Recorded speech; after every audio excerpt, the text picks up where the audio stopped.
मैं doctor Triloki Chandra Roy, assistant professor, Rajiv Gandhi Memorial Teacher Training College, Dhanbad.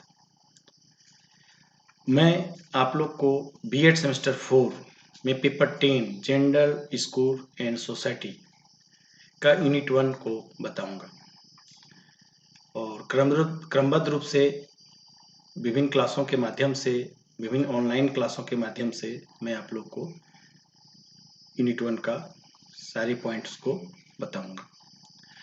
तो आज हम लोग यूनिट 1 का पहला पॉइंट लेते हैं, concept of gender and sex. यहां पे देखिए दो टर्म या वर्ड आते हैं, एक है सेक्स और दूसरा है जेंडर। तो बहुत सारे लोग ऐसे हैं जो सेक्स और जेंडर को इंटरचेंजेबली यूज करते हैं, मतलब परस्पर विनय के रूप में उपयोग करते हैं, जबकि टर्म्स ऑफ सेक्स जो है यह एक बायोलॉजिकल कैरेक्टरिस्टिक्स है जो मेल और फीमेल को कुदरती रूप से अलग करती है। मतलब इसको प्राकृतिक रूप से महिला और पुरुष को अलग करती है। यह जैविक पहलू है, जैविक विशेषताएं। मतलब यह कह सकते हैं कि बेसिकली फिजिकली डिफरेंस को बताती है कि मेल और फीमेल में क्या फर्क है। बेसिकली बॉडी पार्ट को अंतर को भी यह बताती है। इसमें समझने का है कि जो बर्थ के टाइम पर ही पता चल जाता है। इसके अकॉर्डिंग एक सजेशन है रॉबर्ट स्टोलर का, जो 1960 में उन्होंने सजेशन दिए थे कि the terms of sex should be used to refer to physically difference between men and women. Terms such a presence of a specific external sex organs, internal organs, and different sex chromosomes.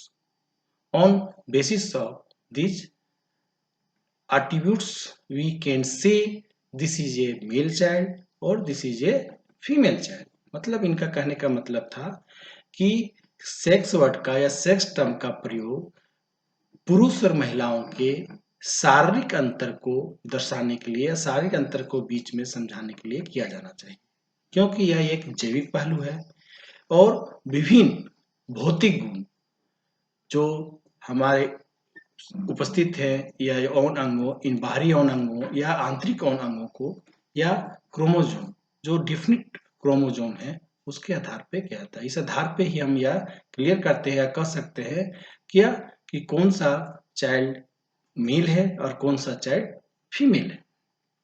तो ये बात तो हम लोग ये sex term की। अब यहाँ पर आती है जेंडर। जेंडर बिल्कुल डिफरेंट है, सेक्स टर्म से जेंडर टर्म एक बिल्कुल डिफरेंट वर्ड है। इस वर्ड को समझाने के लिए ब्राउन महोदय का सजेशन था, ब्राउन महोदय का कहना था कि gender refer to culturally and socially construct differences between male and female sex. It refer to teaches the two sexes to behave in different way through socialization. Different way through socialization. मतलब यह कहने का मतलब था कि gender है का तात्पर्य पुरुष और महिला लिंग को सांस्कृतिक और सामाजिक रूप से निर्मित करता है। समाज के सामाजिकरण के माध्यम से दो लिंगों को अलग अलग तरीकों से यह परिभाषित करता है या सिखाता है, व्यवहार करने के लिए प्रोत्साहित करता है या सिखाता है। तो इसको अगर हम लोग साधारण शब्दों में और समझें तो कह सकते हैं कि जेंडर इज सोशली कंस्ट्रक्टेड। मतलब क्या है कि जेंडर एक ऐसी टर्म्स है जो सोसाइटी द्वारा क्रिएट की जाती है या क्रिएट की गई है। मतलब जेंडर इज सोशली क्रिएटेड, या इस कह सकते हैं कि gender is considered as a social construct that impacts rights, roles, responsibilities, attitude and behaviors, pattern of boys and girls main and women in all society of the world.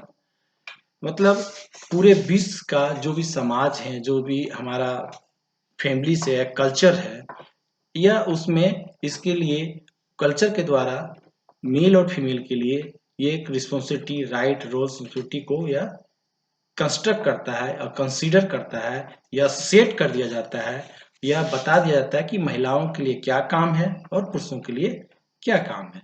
There roles और responsibility are create in our family, societies and culture on the basis of gender. मतलब एक create किया जाता है, एक संरचना दी जाती है हमारी फैमिलियों के द्वारा, हमारे परिवार के द्वारा, हमारी सोसाइटी के द्वारा, हमारे कल्चर के द्वारा।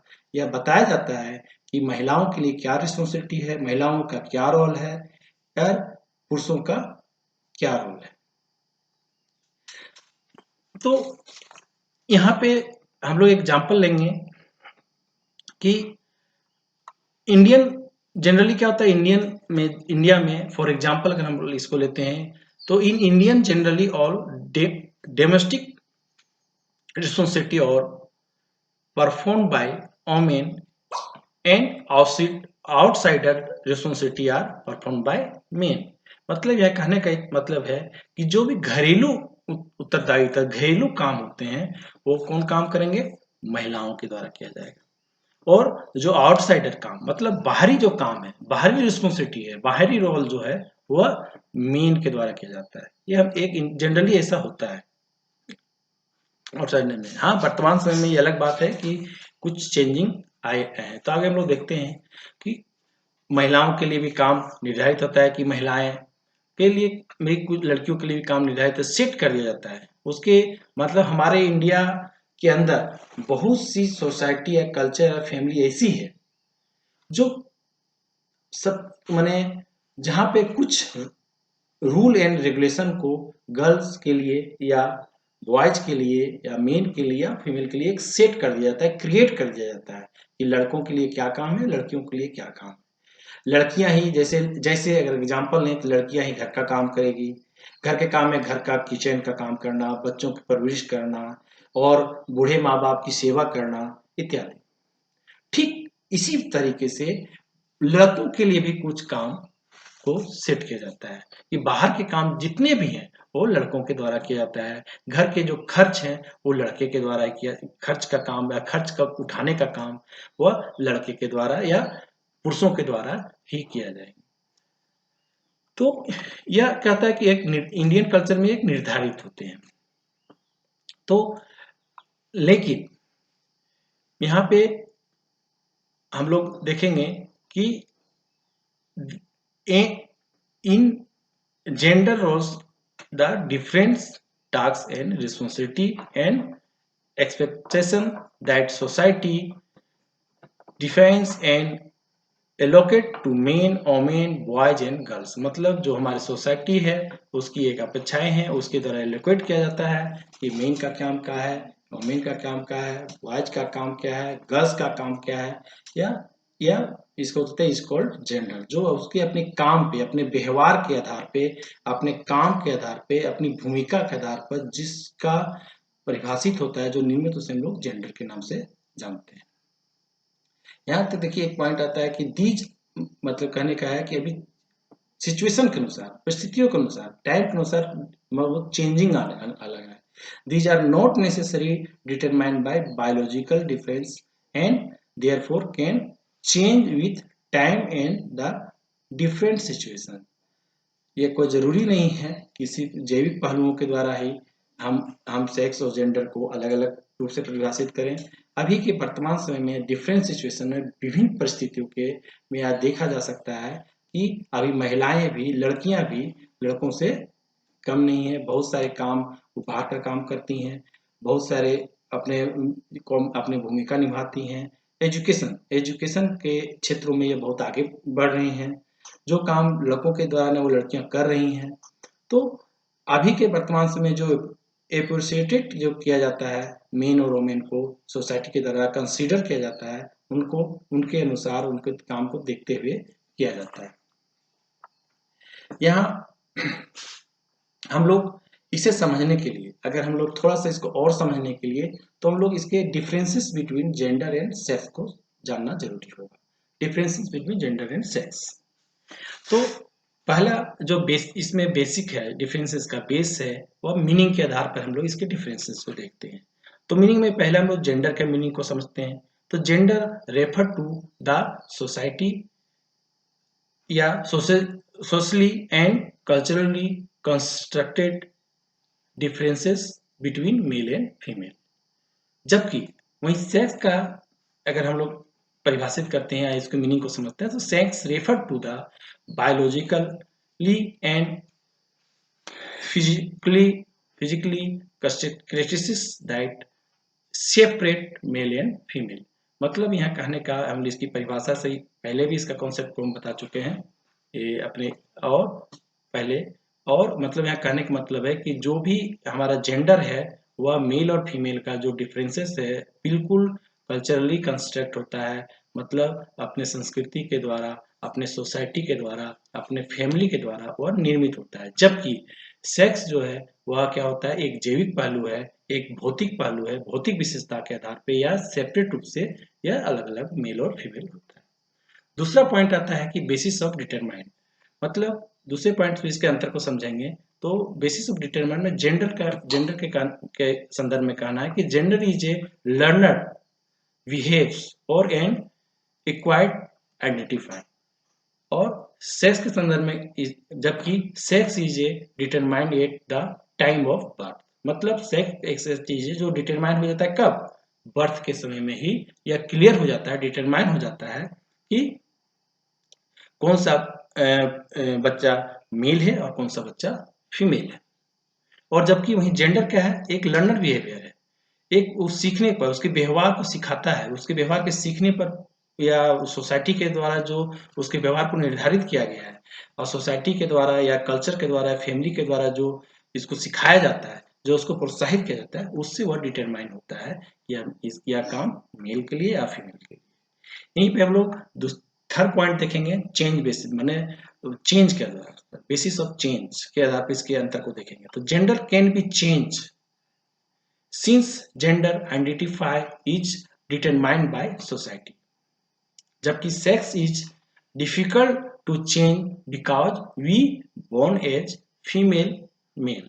मतलब सेक्स के डिफिकल्ट है चेंज करने, उसके परिवर्तन करने में डिफिकल्ट होता है, कारण क्योंकि बर्थ के समय में, जन्म के समय में ही क्या होता है कि कौन सा मेल है कौन सा फीमेल है क्लियर होता है। जबकि जेंडर क्या है, इसको चेंजिंग एक समय के अनुसार चेंजिंग होता है। हम लोग 1960 या 70 के दशक में जाएंगे, के आसपास जाएंगे, तो पहले क्या थी, पहले लड़कियां या महिलाएं घर से बाहर बिल्कुल नहीं निकलती थी। लेकिन आज के टाइम में, आज के वर्तमान टाइम में या आज के आधुनिक समय में क्या होता है कि महिलाएं और लड़कियां घर के बाहर की सभी कामें पुरुषों के बराबर कर रही है। मतलब ये क्या होता है, उनका जो डिटरमाइन हो रहा है सोसाइटी के द्वारा, चेंजिंग का एक समय के अनुसार उसका आइडेंटिफाई हो रहा है, समय के अनुसार वह चेंज होते रहता है। जबकि सेक्स में का चेंजिंग का कोई नहीं है। और फोर्थ पॉइंट है इसमें नेचुरली बेसिस पर, अगर इसके डिफरेंसेस को देखेंगे जेंडर और सेक्स का, तो gender is not naturally but gender is a socially constructed.